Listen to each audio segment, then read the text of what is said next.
Hello, this is Robin Sampson with BibleJournalClasses.com. I wanted to share a feature with the Bible Journal classes that many of you are not aware of. And it's one of the major reasons that I changed platforms because this feature is so important to me.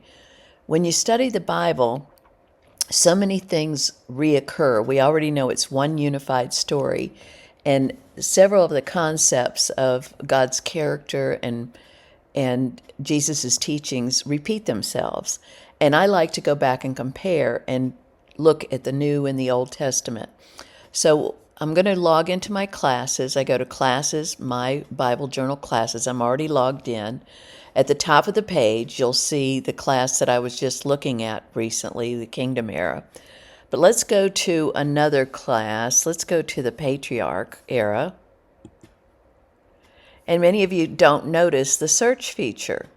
So I wanted to look up Joseph, for example, and I could go down here. We always have the course introduction at the top, which includes several different sections, and then we have the lessons.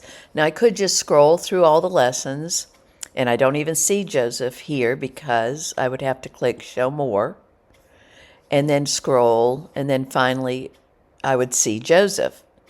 So instead, let's go back to the beginning, go to the Patriarch Era, and do a search and type in Joseph.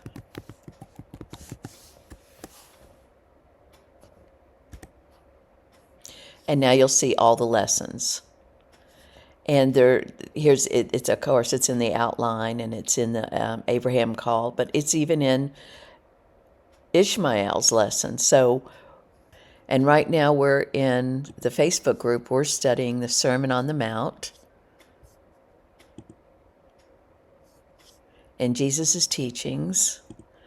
So say I'm in the Sermon on the Mount and I want to look up mercy. So I'll go here to the search and mercy, type in mercy. And of course, blessed are the merciful comes up, but so do several other lessons that use mercy. So let's go into the Gospel Era.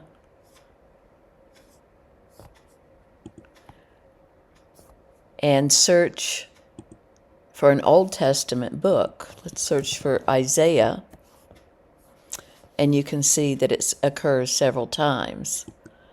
For example, let's see, in Lesson 14, again, this is a typical lesson, has video, and then a Bible Journal sample page to give you some ideas. And then, different images that relate to the lesson, and usually a map or a chart, and then our life lessons.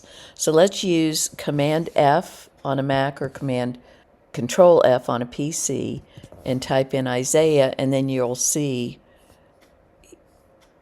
in Speaking of the Kingdom, it's talked about in Isaiah. But here we are in the Gospel Era, but we're also seeing Isaiah, an Old Testament book. Let's go look in the miracles of Christ. Again, this is a typical lesson. But let's see after I browse through here.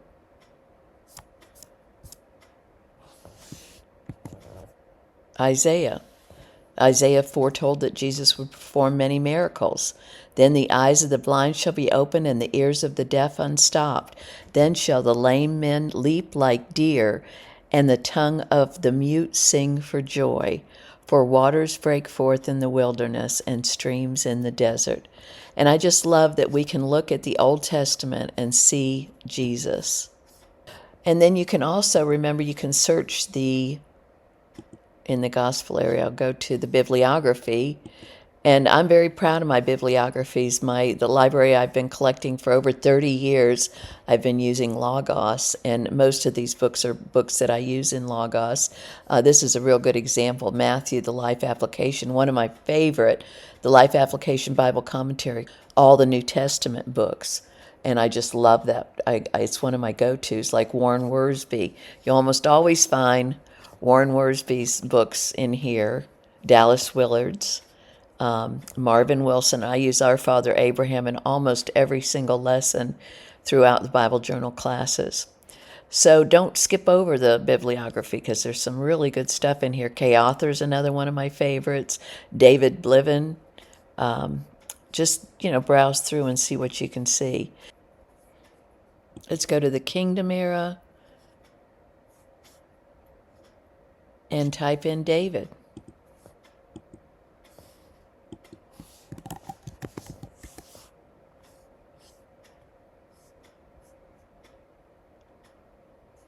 And of course, there's David's Rise. And this lesson has a video. And all the lessons have Bible Journal pages. And this one has an outline of David. And continues. And usually every lesson has a map or a chart. So I hope you can see that the search function can be very helpful. And if you use it, let us know in the Facebook group how you use it and how it's helped. In December, we are going to be doing the titles of Christ. I like to do that every year and do 31 different names that Jesus has been called, that the Bible calls Jesus. And let's go look at that. If you go to your profile picture and click in My Library, it'll jump right over to all your classes. So let's take a peek at the titles of Christ. And one thing I thought would be really neat for us to do is when we're looking at the names of Jesus,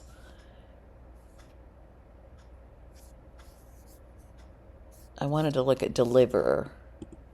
Let's see where it is. Good time to use the search button. Jesus is called the Deliverer. And while we're studying Jesus as the Deliverer, and these are all Christmas theme cards because we're studying it in the month of December, we can go over to, let me open it in a new page, go to My Library, but this time I'm going to say open the link in a new tab. And now I want the names of God. And let's see what it says about God being our deliverer. And we will search deliverer here.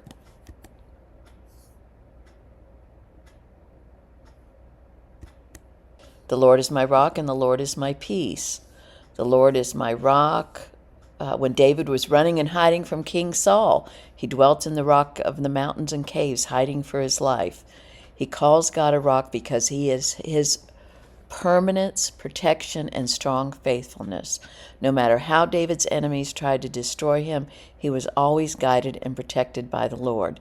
God was a shield around him and a deliverer in his every time of danger. And then we can go back and forth to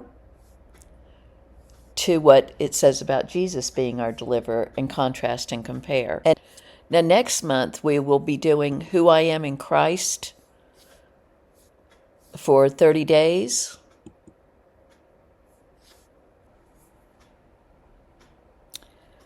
And let's look at this class. Look at the lessons here. One of the things that I think that I would really like to see you use this search function for is when you're going through a trial. So say you're feeling shame. Let's type in the word shame. A lot of us battle with shame. I certainly do. And the first thing that comes up is guiltless. And this would be a good time to use this in a daily life application way of when we feel shame. What's the difference between guilt and shame? Guilt is I've done something wrong. Shame is I am someone wrong. And this gives you the character of God is the basis of our connection to Him, not our intrinsic worth. Self-worth or anything we think could make us acceptable to God would suit our pride, but it has a disturbing side effect of making the cross of Jesus less valuable. If we have worth in ourselves, there's no reason to connect in the infinite worth of Jesus and what He's done for us. But also we need to know that to turn to Him to discover that He has a heart for the unworthy. And it is just a great lesson on shame. even though the title of it is guilty or guiltless. And of course, anytime that you wanted to do a search in any of the lessons, you can look up things, but this just gives you a really good example on how you're forgiven. And go through and look, or look up the word trial when you're going through a trial, and see what things that you can find under trials. And then, of course, there's a whole class on wisdom. Get wisdom. And let's look up trial.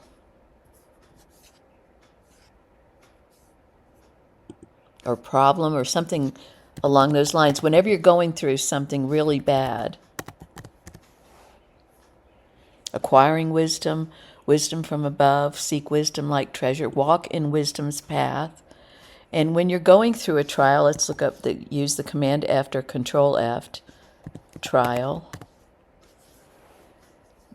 Okay, they could have reached the promised land in a short time, but God led them on a path that would take them several years. He spent the last 40 years working on their leader, but the Israelites needed to learn to trust him. God knew that even though that they were excited and anxious to follow him, their faith was weak and wouldn't hold up in severe testing. And so they set off for the long road to the promised land, and a series of trials met to build their faith. And then you can see how God uses trials to build our spiritual walk. So that kind of concludes this lesson on how to use the search function. I just wanted to let you know that there's lots more ways that you can utilize these lessons long after you finish the lesson, and I encourage you to go back through them whenever you can, because there's a lot to learn there. If you use this search function and you find it helpful, come and tell us about it on the Facebook group, how you used it and how you can get more out of the lessons. Bye-bye for now.